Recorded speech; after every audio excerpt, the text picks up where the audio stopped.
Okay, it is white as white can be out here. It's a snowy day in upstate New York. I'm probably about 70 miles north of New York City. And I just wanted to jump in here because the title of this video is about an Evergreen video, and I got off on a tangent talking about a million other things, and so I wanted to give you what you came for, and then if you want to stay for the rest, there's some, I think, better information than what an Evergreen video is. So I hope you'll stay and watch the whole thing. Some really good stuff. So Evergreen video is like the dream of any YouTuber. I mean, Evergreen, I've learned, because I had no idea what it was before, but an Evergreen video would mean kind of like the gift that just keeps on giving. It's a video that gives so much value that it'll last the test of time. It'll just go on for years. People will search for it and find it, kind of like, I don't know, like imagine if somebody made a video about how to change a tire and how to actually fix it at the same time and how to make it never lose any tread and never get flat again, and you'll never have to buy another tire. I mean, people will watch that video for the rest of time because they're going to search for how to fix a flat tire or how to fix a leaky sink. You know, that kind of stuff is of great value. Or, you know, if somebody does a lens review or somebody does a review on something that is going to be relevant for years to come. And that's the thing. It's hard to really figure what, you know, technology moves so fast, what's going to be, you know, relevant for years to come. So in my case, it's kind of social issues, because I think the way people treat one another, the way people deal with one another is constantly evolving and changing and, you know, like going in cycles. Like people might treat each other a certain way in 1940, and then 1960 it's completely different, and all of a sudden they go back to what it was in 1940. And so anyway, I have been thinking a lot about, you know, what can be my Evergreen video, because, you know, an Evergreen video makes YouTube more sustainable in terms of making money too, if we really want to be honest about it. Like imagine having a viral video that is constantly going viral. A video that just is constantly getting thousands and thousands, you know, hundreds of thousands of views. So my hope is, you know, since I'm an artist, you know, and since I'm a writer, and since I create stories, I'm a narrative filmmaker, I'm a theater artist, my hope is that my stories endure and stand the test of time, that they last forever. And so right now I have a story called Brooklyn Quartet. It was a live solo theater piece that I turned into a 4-part miniseries, and suddenly out of the blue, people are watching it. And that just is like the greatest gift in the world for me, because I've always looked at that as the most important work that I ever created. And I loved it so much, and as much as the miniseries is certainly not the greatest filmmaking, and if I knew then what I know now, it would certainly look a lot better than it looks, because I had never even touched the camera at that point. Somebody else did the filmmaking for me, and he was a great filmmaker who I did not allow to do anything that he wanted to do. So it was a miracle that he even finished the project, because I think I was such an asshole during the process, you know, mainly because we were strapped for time. And I just wanted to get it documented. You know, I just wanted it done. I wanted it to exist in the world. And we got that done, and I am so proud of it. Don't get it twisted.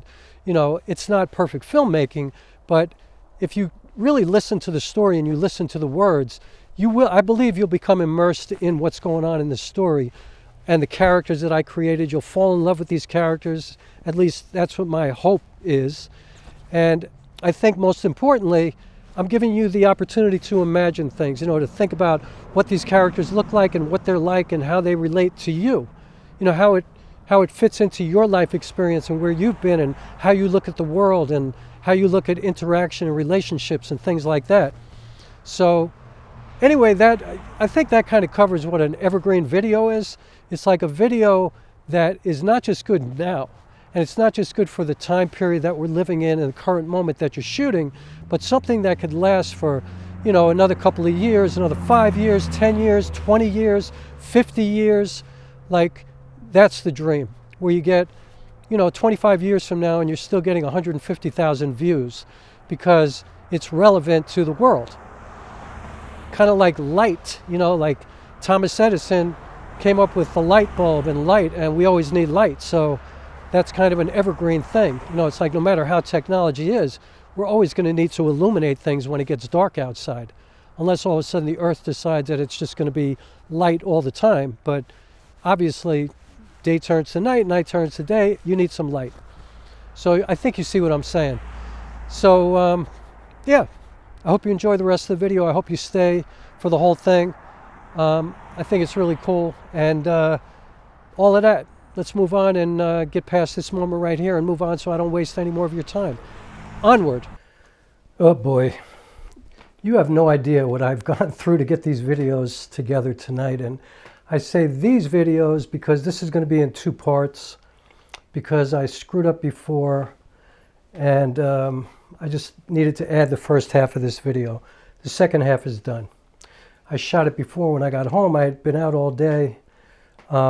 First of all, this is a video about Evergreen videos, which I didn't even know what that meant at first when somebody had mentioned it to me.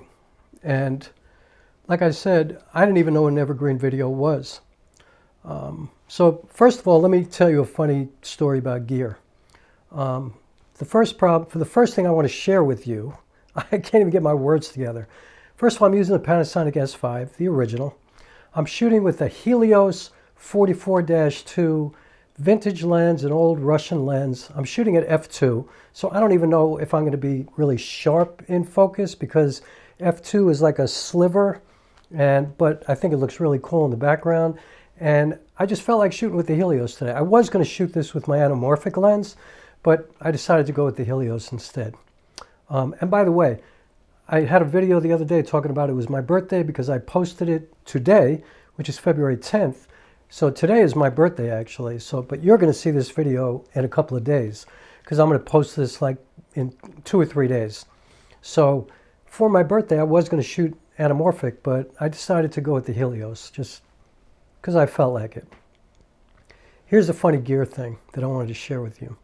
And I want to share this because it's just an example of somebody who, even if you're really experienced like I am, an experienced artist, a professional for many, many years, you can still make really bonehead, stupid mistakes. And so this is what I did. This is just so crazy. So recently I said I've been having problems with my audio, right? And my audio is like the most important thing to me. It's my dialogue. It's the words that I'm saying. And if you can't understand the words that I'm saying, the video is worth nothing. I don't care how beautiful it looks. Like, you know, people tell you all the time that an audience will forgive you for crappy video, but they will turn away. If it's crappy audio and they can't hear what you're saying, they're going to turn it off and go away. It's just, there's something about that sense, you know, the sound, the sense of hearing that is so sensitive that if it sounds bad, you can't deal with it. And by the way, I'm using a Purple Panda lavalier mic. I'm recording into my Zoom H1N, and a funny thing that happened before, my Zoom H1N is acting kind of messed up, like the record button is not right. It's a little tenuous. I actually ordered a new one, a new Zoom, because the back is broken too. You see the batteries there. This thing has been broken for a long time, and I've been using it like this. Finally broke down and ordered a new one. But in the meantime, I'm using it. But before, I recorded the entire first half of this video, and the record button did not engage, so it just never recorded. Is it recording now? I hope so. Anyway, if it's not recording, I'm going to be so pissed. However, I have a Boya shotgun mic on top of the camera, but it would sound kind of crappy because I'm like about 5 feet away from the camera. And believe it or not, before, I did not have my source set correctly in the camera for this Boya, because this Boya needs power. And so there are settings inside the S5 where you can have either a passive microphone or an active microphone on top of the camera, one that needs power and one that doesn't need power. This one needs power. I didn't have it set to there's like a little setting with a picture, and it has a little plug next to it. And if you don't have that plug chosen, then no audio comes in through this, and you know, this Boya mic. And if you have it plugged in to the input on the side of the camera, and if the setting is not set correctly, then you're not even going to get the default audio from the basic microphone in the camera, because once that jack is engaged on the side, it cuts off the regular microphone. Like now you're using an external microphone. So I got no audio before, and this didn't record, so I had nothing for the whole first half. Luckily, I remembered it, and then I went on, I stopped the video, I started over, and I finished the video. And the crazy thing is, that's not even the story I want to share with you. The story I want to share is that the other day, and believe me, I'll get back to Evergreen videos, but this is a good story to share because I don't want this to happen to you. And it's also going to highlight the power of art and how art can really change you, can make you feel something to the point where it becomes relevant to your actual real life. And so here's what happened. First of all, I love the movie The Sound of Metal. I don't know if you ever saw that movie. It actually won the Academy Award for Best Sound Design a few years ago. And it's a movie about a drummer, a rock and roll drummer, who loses his hearing from listening to loud music for all these years, and suddenly he goes deaf. And the sound design in that film is scary, like it's amazing. So keep that in mind for a second.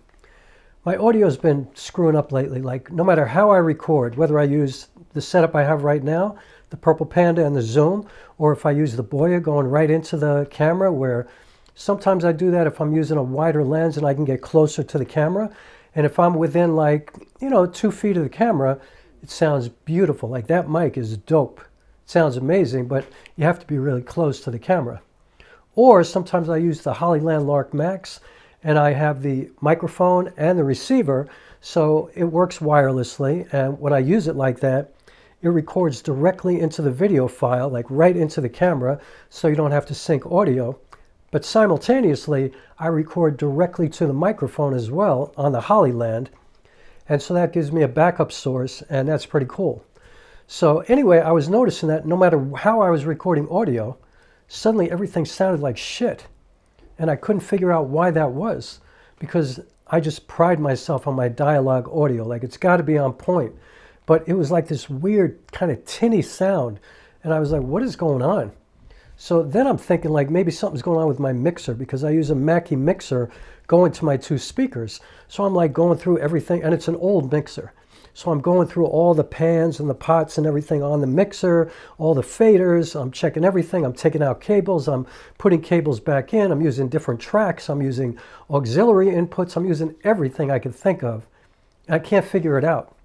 Then I go to the speakers, and I'm like, I can't figure it out. It sounds fine. I can't tell if it sounds fine. It's like, it got to the point where I wasn't trusting what I was hearing, And then all of a sudden it occurred to me, oh my God, maybe I'm actually hearing what my brain is hearing, but out in the real world, maybe it sounds great. Like maybe I thought about The Sound of Metal, and I thought maybe I'm losing my hearing, because in that film, it sounded just the way I was hearing it. And then he went deaf like quickly. Like once that started happening, and I've had tinnitus in my life quite a bit, which is like a ringing in your ears. And so I was like, oh my God, I'm going deaf. Like I freaked out. I just freaked out. And so I kept troubleshooting, and I kept trying everything. And anyway, to make a long story short, which I guess is impossible at this point, I finally plugged my phone. I came out of my phone jack directly into each speaker, and finally I heard one of my speakers was just blown. The woofer, the low end, was just gone. And so it had this tinny sound. And so when I was hearing both speakers, I was hearing one channel correctly, but the other channel was this tinny, weird sound. And I thought I was going deaf, and then I realized the speaker was blown. And anyway, I ordered a new pair of speakers. I've been using the same speakers for like 20 years. I used those speakers to do these live performances back in the day. So anyway, they're Mackie speakers too. I found some new Mackie speakers that cost me less than $100. They're reference speakers. They're very much like the old Yamaha NS10s, which were like the standard for mixing records. They were like totally dead, just flat, like just not enhanced. Like you wouldn't want to use them to like chill out in your house and listen to music, because they're made for mixing. You can hear everything. Like what you hear on a record or what you hear back in your stereo system is not actually what it sounds like. It's kind of like color grading in video. Like when you shoot in log, you're getting a flat file, but all the contrast and all the saturation is gone. That's kind of like what the music is like, but it's the best way to mix because you can hear everything. And then when you enhance it, it's kind of like icing on the cake. It like sounds awesome because you've gotten all your levels correct. So I did order a new pair of speakers. So anyway, I told you all that. I hope you get something out of that. Like, you're not going deaf. Make sure you troubleshoot everything. But I guess most importantly, make sure your audio is on point because that is everything and it's worth all the troubleshooting.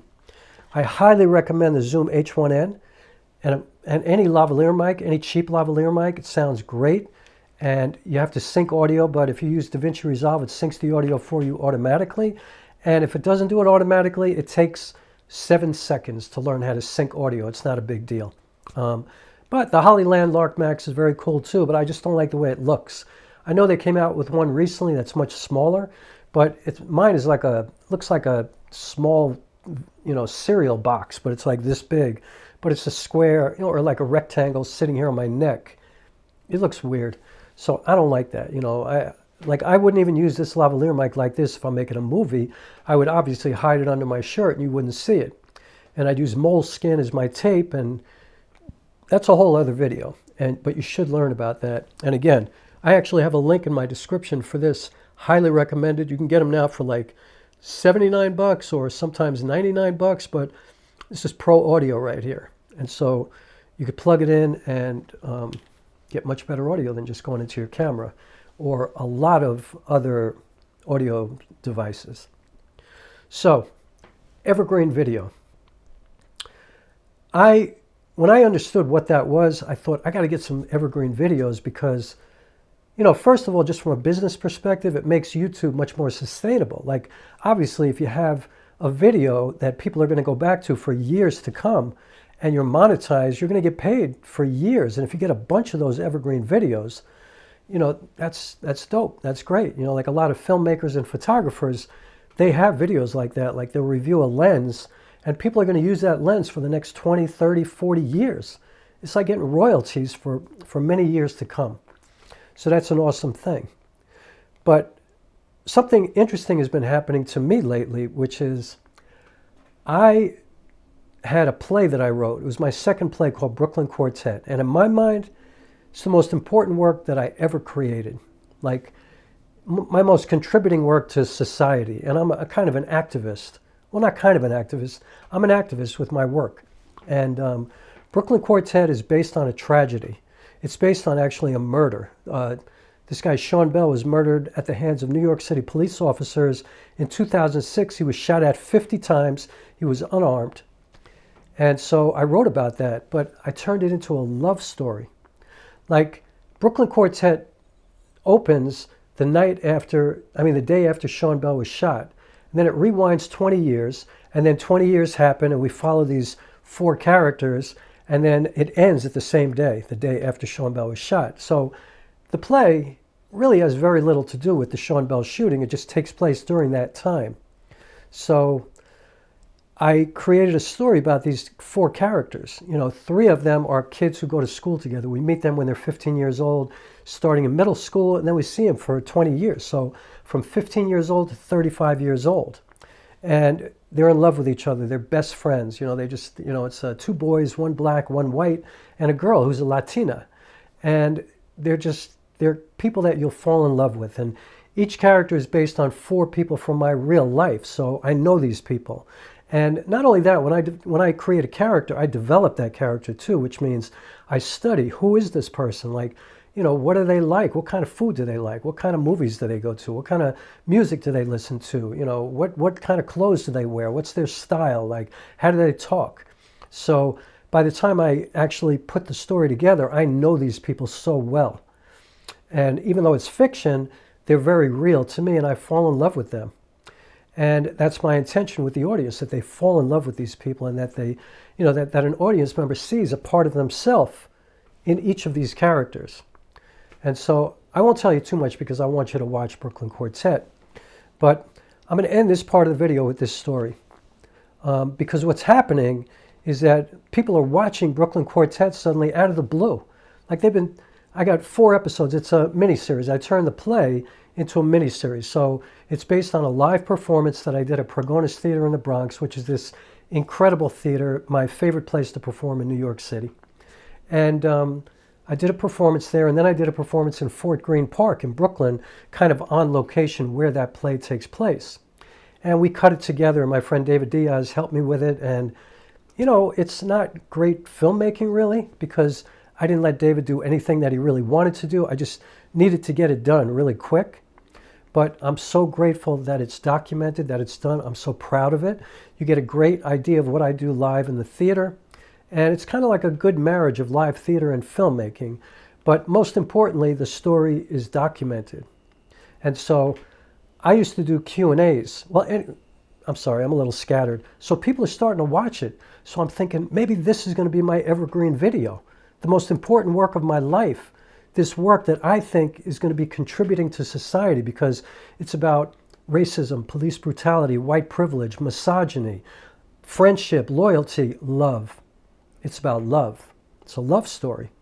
And so, you know, as a matter of fact, a reviewer called it a beautifully tragic love story. And that's like the perfect way to put it. And so anyway, just a quick example of what happens with this show. I used to do Q&As after every performance. And one night at one of the shows, show ended, great performance, full house, beautiful. This woman stands up and raises her hand and she wants to ask the first question. So I call on her. And she says to me, what does Esther Alvarez look like? And that was the Latina. And I said, well, I said in the play, she's 6 feet tall and brownstone beautiful. And she's like, yeah, so she's 6 feet tall. What is brownstone beautiful like? What does she look like? And I was like, well, what does she look like to you? And she said, well, I think obviously she's 6 feet tall, but I think she's got big, beautiful, natural hair. She wears her hair out. It's curly and natural. She's dark skinned, you know, she's strong because Esther Alvarez was like a force of nature in this play. And she goes, and that's what I see. And then there's some woman on the other side of the theater, like going crazy, raising her hand. So I call on her. And she goes, no way Esther Alvarez is dark-skinned, she's light-skinned, because otherwise she never would have gotten the opportunities that she got in this play. And there's no way Esther Alvarez would wear her hair out because she was working in corporate America. She was a civil rights attorney. She definitely had to straighten her hair because that's what she would need to do to move ahead in her career. And the other one was like, Esther Alvarez would never, ever curl her hair. She stands on who she is. And these women are like going back and forth. And I'm thinking to myself, wow. This is why I wrote this play. Like, this is the reason to do this, you know, to have people consider these kind of things, to think about this. I had a director at that time, this guy Reggie Gaines, who once said to me, the best part of theater is giving the people the opportunity to imagine. You know, especially solo theater, like I'm just one guy on stage and, you know, like telling you a story. And, you know, so my words and my movement are the thing that is just kind of handing you this offering to then put it in your body and think of it from your life experience. Like, where have you been? What does it look like to you? What does Esther Alvarez look like to you? What does Saint, one of the characters, what does he look like to you? What does white boy named Jamal look like to you? You know? Queen, the narrator, she was a little 5-year-old girl who got shot and killed in a stroller in a drive-by shooting. But she becomes the narrator and she represents love. And so anyway, I'm not going to say any more about it. I want everybody to watch it, but I just love that suddenly out of the blue, people are watching Brooklyn Quartet. And that's like a dream for me because, like I said, to me, it's the most important work that I ever created, and I love it so much. And, you know, after I'm gone from this earth, people are going to watch that and go, oh, shit, that's what he did. That's what that dude did. That's what he did on stage. You know, that's the kind of stories he told. That's what was important to him. As an artist, that means everything to me. So anyway, let me continue with the second half that I already shot. I was telling a story about how the night Sean Bell was shot, I had been in the studio all night. I was in the music business at the time. I was doing a session, came home that night, and in the morning, I ran into a friend of mine who lived right across the street from me in Lafayette Gardens in Bed-Stuy, you know. And he was there with his little brother who was 12 years old. And so this dude said to me, yo, Rock, you heard what happened last night? This kid gets shot 50 times last night coming home from his bachelor party, and he was unarmed, shot by the cops. I was like, that sounds ridiculous, sounds crazy. And his little brother looks at me and he goes, oh, don't worry, Rock, you're cool. I'm like, what do you mean I'm cool? And he says to me, you're white. You couldn't get shot 50 times if you tried. I'm like, well, he said, you could walk into that police precinct right now. You could bug out. You could go crazy. You could just like act out. You could punch somebody in the face. It wouldn't even matter. You know what? Because, I mean, they might beat your ass. I mean, they should beat your ass if you punch somebody in the face, but they would never shoot you 50 times. And you know why? It's because they're not afraid of you. But you know what's crazy? They're afraid of me. Little 12-year-old boy like me, they're afraid of me, but they're not afraid of you. And then he was laughing, and I was just like stunned. Stunned because I was like, this little 12-year-old kid, this little boy, he knew that that could never happen to me just because I'm white. And it could happen to him just because he was black. Like, the cops would never have that kind of visceral response to me like they would have to him. No matter where you come from, no matter what you look like, no matter who you love, no matter how you love, no matter what your religion is or whatever, if somebody is unjustly dead, it's going to make you sad unless you're a sociopath. Like, nobody likes to see somebody die from an accident or a situation that should never have happened or whatever. And at the end of this play, something happens that's like, there's no way to, you know, come to a really specific answer as to why that should have happened. It happened because of the complexity of the world and all the craziness, and it really happened because of racism, but I don't want to give it away. But I do want it to be my evergreen video. And you know what? I also do hope I have some other evergreen videos because, you know, if you're monetized, those will keep paying you, and this could be like a sustainable way to earn a living. So evergreen videos are really valuable in that way. That's why a lot of filmmakers and photographers have these evergreen videos that'll last forever, where they review a lens or a tripod or a gimbal or a camera that can, you know, last the test of time. It's really a good business model. But for me, as a contribution to society, as doing something important, and you know, look, gear stuff is important too, obviously. If it's evergreen, you're helping people, you're giving them like a legitimate review of a piece of gear that they're going to spend money on and maybe spend the next few years using. Like, you know, I'm using this camera for a long time, and I don't plan on changing cameras because I love it. It lets me do exactly what I want to do. So that's valuable. But if, you know, Brooklyn Quartet is my best evergreen video, if it's the one that makes people think about all these, you know, social issues, but also makes them realize that love at the end of the day is the answer, that love is it. You know, love is the thing. That's the one thing we all have in common, and it's also the one thing that nobody can describe. You can't verbalize, you can't articulate with words what love is. It's just what you feel. Because you can love so many different things in so many different ways. You can't put it into words unless you're a poet and you say, like, love is like looking over Stinson Beach, you know, on a beautiful morning. Like, it's all metaphors. You can't specifically say what love is. I can say that this is made of plastic, that it feels smooth, you know, but I can't tell you what love is. It just is. Love just is. Okay, so anyway, I hope that video made sense.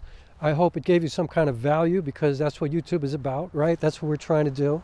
I mean, that's what you're always trying to do when you're sharing any kind of art or information or anything. You're trying to provide people with some kind of value. You're trying to contribute to society, you know? When I was a little boy, my father once said to me, "What are you afraid of?"